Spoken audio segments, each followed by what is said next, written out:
தினேஷே தினேஷே நான் கூப்பிட்டேன்டா ஒரு நாளைக்கு 1000 பேர் வருவானு பொழுது 1000 பேர்னா ஒரு டீல 10 ரூபாய் லாபம் வச்சாகணும் எவ்வளோ வருது 10,000 ரூபா வரும் 10,000 பேசாம நம்மளே டீ கடை பிசினஸ் ஆரம்பிக்கலாம்னு டீக்கு 10 ரூபா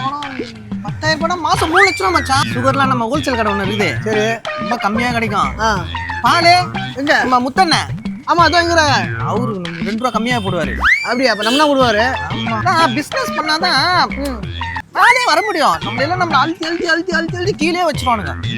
எவ்வளோ ஆகும் மச்சான் பிசினஸ் பண்ணுறீங்க ஒரு 10,000 ரூபா ஆகும் 10 லட்சம் தான்மா 10 லட்சம் நான் வந்து அதெல்லாம் ரெடி பண்ணுறேன் ஒன்றும் பிரச்சனை இல்லை பிஸ்னஸ் பண்ணுறோம் நம்மளும் பணம் தான் ஆகணும் மச்சான் எப்போ தான் ஆகுது நீ ஆகும் மச்சான் கண்டிப்பா ஆவா நீ சரி டைம் ஆயிடுச்சு ஆள் வெயிட் பண்ணிட்டு இருப்பா ஜிபே பண்ணி வந்துறியா மச்சான் ஜிபேல 15 ரூபா தான் இருக்குது ஒரு 10 ரூபா சேர்த்து வச்சேன்னா ஜிபே பண்ணிட்டு வந்துடும் மச்சான் டேய் நாய 15 ரூபாய் வச்சுக்கினா நீ 10 லட்சம் ரூபாய் கடை ஓப்பன் பண்ண போறியா வேலை போய் பாடுறா